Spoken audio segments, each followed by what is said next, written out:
Hey YouTube, it's Marita and welcome to another edition of the Nurse Lounge.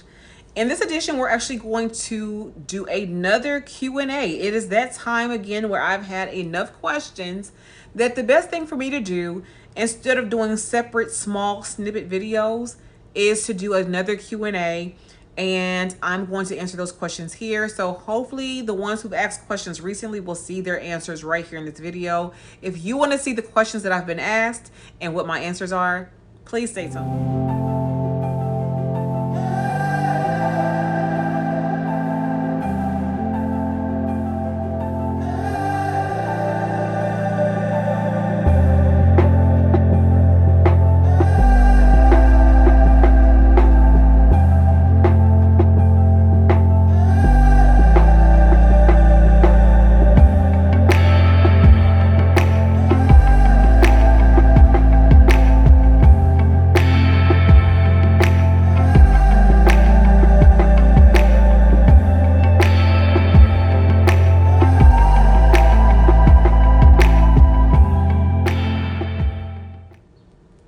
Welcome back. My name is Dr. Marita P. I'm a registered nurse, been a nurse for going on 18 years come June, and I am a nurse educator at a HBCU. Been a nurse educator for I want to say right at 16 and a half years.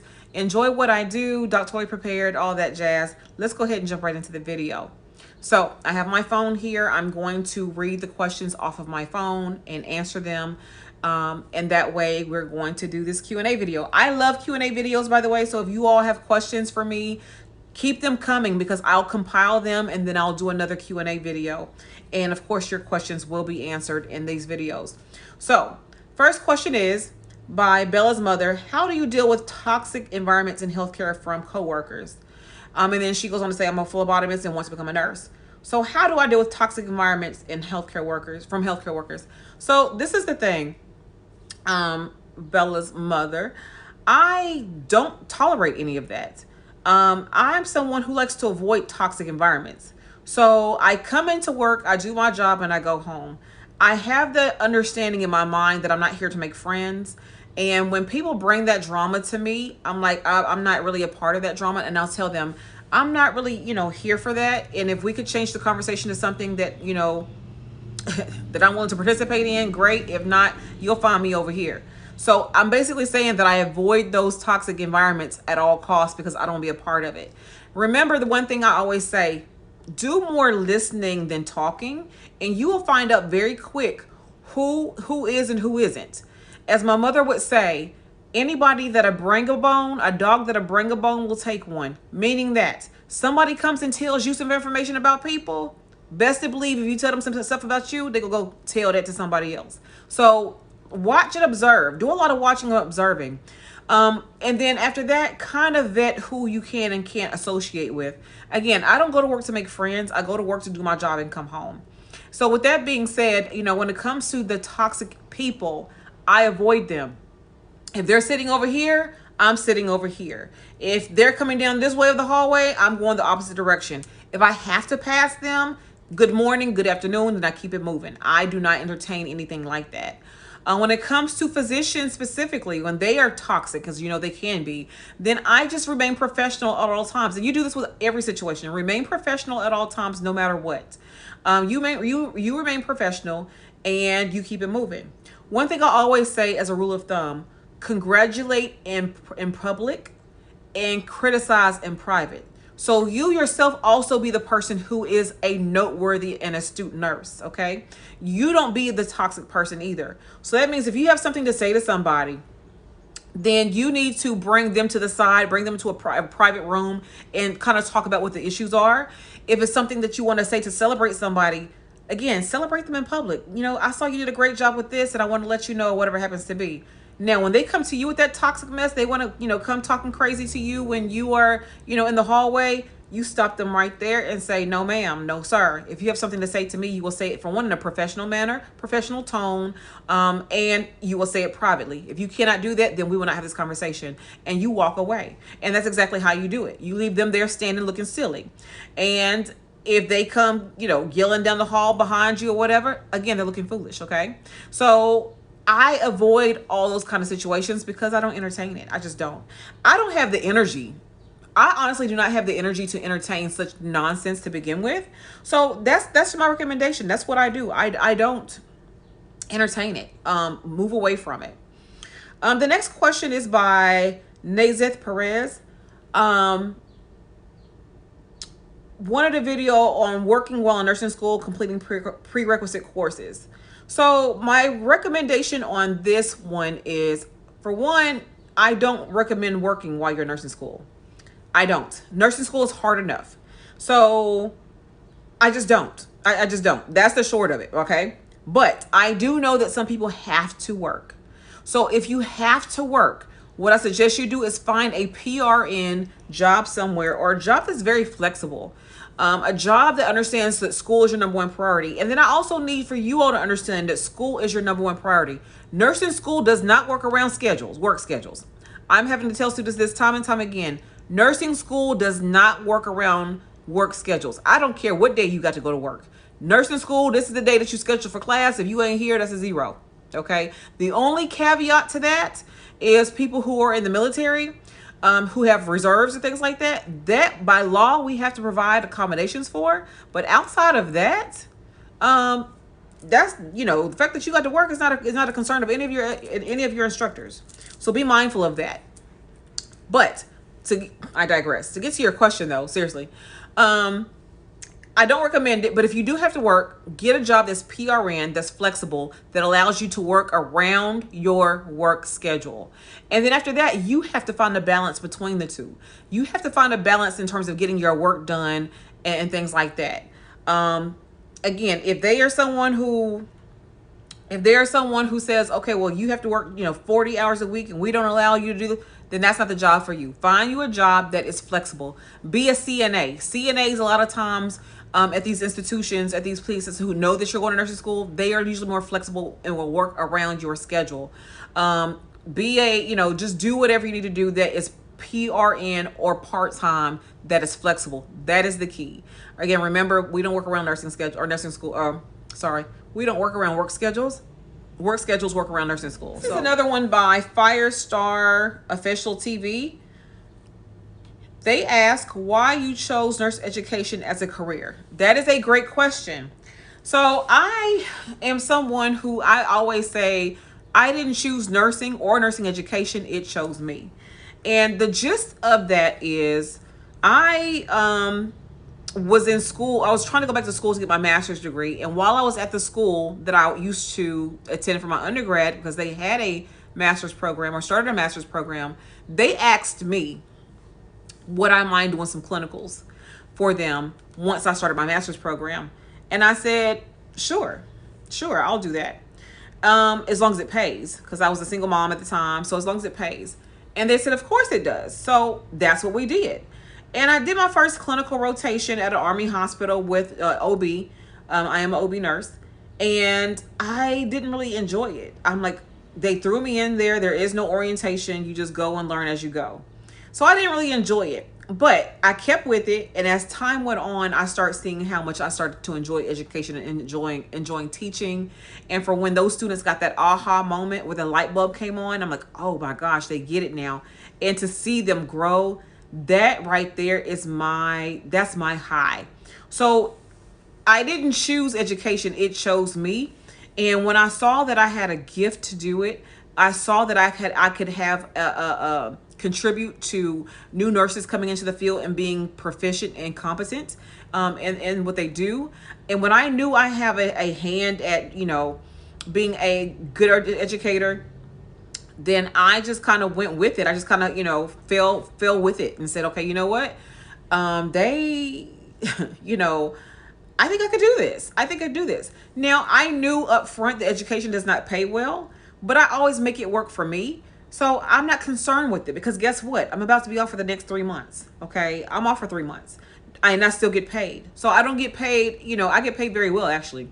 And for me, I get paid more as an educator than I did ever as a bedside nurse. So, and I worked PRN with the PRN pay and all.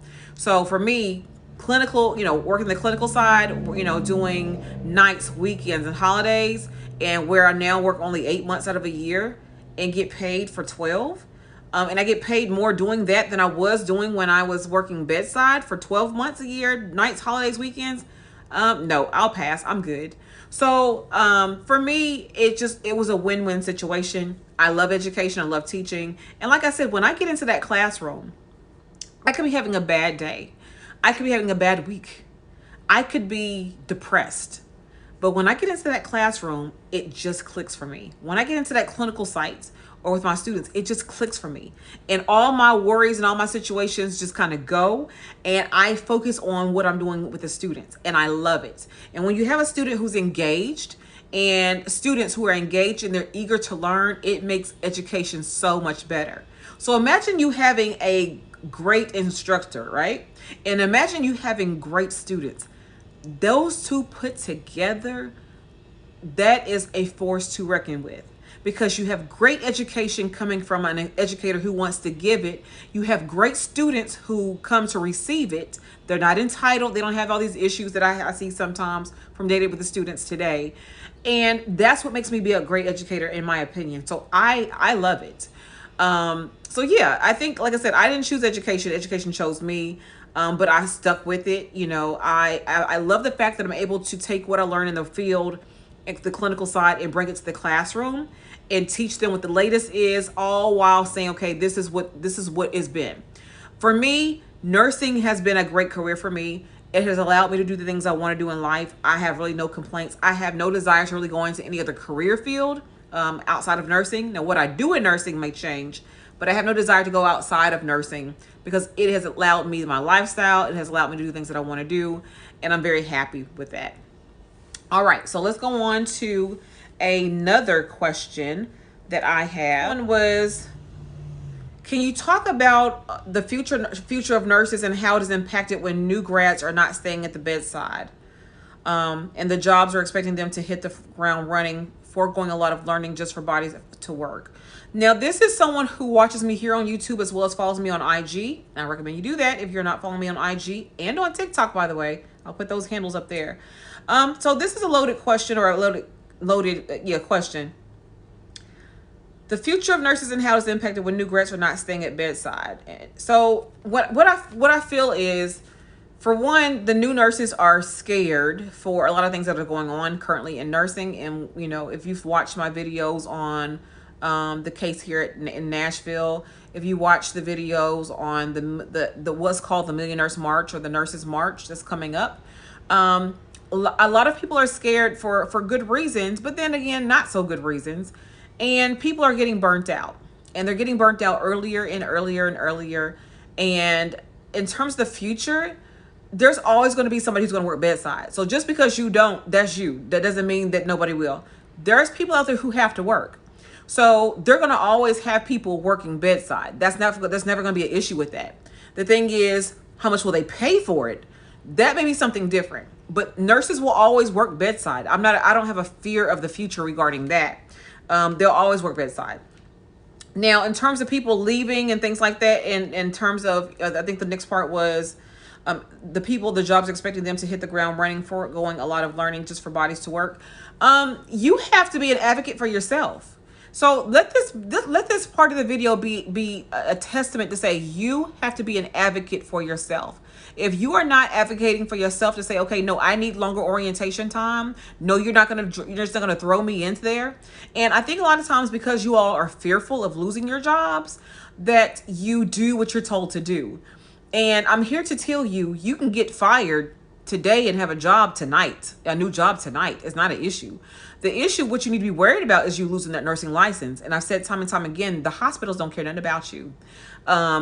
The hospital don't care about you, HR don't care about you, and the Board of Nursing does not care anything about you. So since they don't care about you, the only person left to care about you is you. So if you feel like something is not safe, it's not right, or whatever it happens to be, you have to speak up for yourself and advocate for yourself. And if you feel like you're being thrown into a situation, you have to speak up. Now, how do you build the confidence to do so? You think about the fact that if I lose my license, what's going to happen then? Think about that. Think about that. Think about, I've worked this hard to get my nursing license, and if I lose it, then what? What am I going to do? So think about those things, that type of thing. I don't really have a fear of the future of nursing in general. in general. I don't have a fear of it because the sick are going to continue to get sick. Nursing school, in terms of research wise, is not like the programs are not losing people. Actually, research indicates due to the after the pandemic or during the pandemic, the increase in admissions or people who are interested in nursing went up as a result of the pandemic. So people know how bad nursing is, and they see everything that's going on, and they still want to join the workforce. Those who don't want to be nurses anymore, that's fine. Go want to do something else. Do whatever makes you happy. But what you're not going to do is deter anybody else from doing it. If you're not happy, then you move on. Again, you have to have some boundaries, number one. Number two, you have to be an advocate for yourself. If you're not an advocate for yourself, then, you're going to have more problems in nursing. You have to speak up. You can't accept bullying. You can't accept any of that. And what it all comes down to is you. Because guess what? People treat you how you allow them to treat you. I don't have these issues anymore because I put my foot down. Now, when I first became a nurse, yeah, I had problems. But now I don't have these issues. Like, you're not going to talk to me crazy. You're not. And the thing is, I have no problem with walking away from a situation. So again, if you feel like things are not right, you feel like they're just using you as a warm body, that they're not educating you, they're not training you, then you need to go ahead and advocate for yourself. And you know what? Guess what? If you don't give me proper training, proper this, proper that, then it's time to go. And you have to be sure that you know how to walk the walk like you can talk the talk. They call our bluffs all the time because we always threaten what we're going to do. But when time for action, we don't do it. Don't be that nurse. So definitely, advocate for yourself. The future of nursing is going to be fine. There's always going to be somebody there to take over. Okay. So just when you don't want to do something, somebody will be there to take over. Again, what they had to pay for you to be at the bedside, that may be different, but in terms of people not being there, people will be there because people are going to continue to get sick. They're going to need people in the hospital working. So therefore, they're going to bring either other nurses over. So foreign nurses may have to come over here and work. But again, it's not going to change anything. So if you're not happy in your situation, in your environment, definitely change what you need to change for you. But it doesn't impact the nursing as a whole because people are going to do what they want to do. And what you won't do, believe me, somebody else will at a fraction of the cost. All right, so we're going to do one more question, and after that, then we're going to end this video here. I try to keep them short. I want to try to keep it short. So the same person, Ashley, asked me to talk about this. I do have other videos up, but I will go ahead and add this here. She asked, could I talk about what dealing with, well, I assume it's, yeah, dealing with lateral racism on jobs outside of the patient. So lateral racism basically is when you're dealing with your coworkers or your coworkers are basically exhibiting racist type antics towards you. And again, I don't tolerate it. I just don't tolerate it. When I realize that they're doing microaggressions, which I have a video about microaggressions in nursing, I will call them on it. People will try you. Keep in mind that nursing is 70-something% Caucasian. Okay, 74 to 76, depending on what literature or data you look at, percent Caucasian. And by nature, they're the only ones who can be racist. Okay, you can't be any other race cannot be, any minority cannot be a racist because it is based off of power and privilege and the oppressor versus the oppressed. And so anyway, with that being said, that 70-something% are going to be the culprits who do it. If you know that is an issue where you're working at and you can prove it, then prove it and get them moving. Keep it moving. Do not stay at somewhere it's going to be toxic like that if that's the case. Any place that's going to blatantly display racism or racism antics towards you, you need to remove yourself from the situation.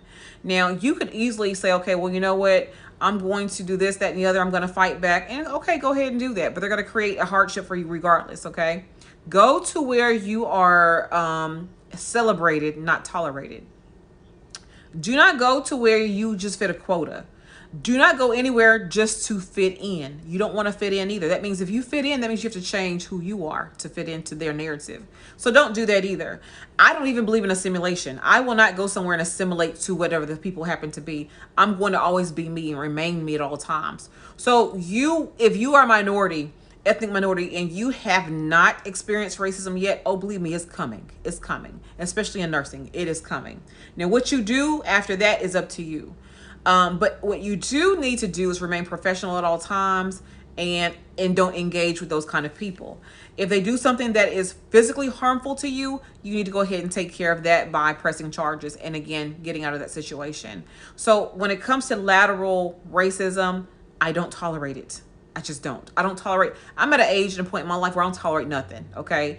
I don't owe anybody anything. So, why would I allow somebody to mistreat me and it's okay? So keep this in mind too. How you allow yourself to be treated is a reflection of you and how you feel about yourself. Think about that. How you allow yourself to be treated is a reflection of you and how you feel about yourself. You feel that you are not worthy, okay? And because if you felt that you were worthy, you wouldn't tolerate it. And you would figure out a solution to the problem and say, okay, you know what? I'm not going to tolerate this anymore, or whatever happens to be. So please be encouraged by that, don't tolerate lateral racism. Like when they treat you that way or say some things, correct them. Stand up right then and say, okay, no, you're not going to talk to me this way. Or, that you're not going to accept, or that's a microaggression, Karen. What you're saying is a microaggression. If they say something, you speak so well, you are so articulate, and you're like, okay, as opposed to what? Okay. I call people out like that. That's considered to be a microaggression. And you're not going to talk to me that way because I wouldn't talk to you that way. I wouldn't say, oh, you are just so articulate. As opposed to what?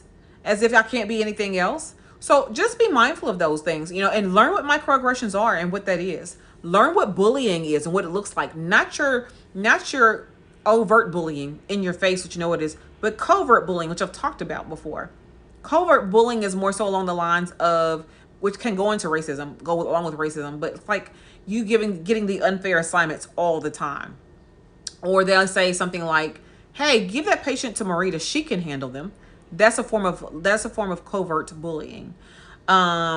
It may sound like a compliment, but it's a backhanded one because you end up getting the brunt of the work, if that makes sense. So just be mindful of that. Just don't tolerate things like that, and build up the courage and confidence to say, I am worthy of something better. I'm going to be treated like the nurse, the person that I am. I am a good person, so I deserve to be treated as such. Now, if you go out there starting stuff yourself and you get stuff back, well, that's karma. That's what happens with that. But if you are someone, so don't start none, won't be none. Don't go out there starting nothing, but definitely don't allow people to go and mistreat you. So we're going to stop right here with the Q&A for today. Thank you so much for your questions, and those are your answers. Please, let's continue this dialogue. Let's have more Q&A. So put your questions below. Or as Ashley did, she DM'd me on IG and I saved them so we could come to you with the video for today. So definitely do more of that. More Q&As are coming up if you all have more questions. If there are questions that I've already answered, I will typically just direct you to the video in which I answer that question. There are like over probably 100 nursing content type videos, so I know I don't expect you to sift through those, but I will direct you to where you can find the answer to that. If the answer has changed, I will create another video, but otherwise, thank you so much for watching this video. Thank you all for the questions, those who you asked. Hopefully we'll see your questions here in this video. Follow me on my other social media platforms that are listed on here, and until the next time, you all take care. Bye-bye.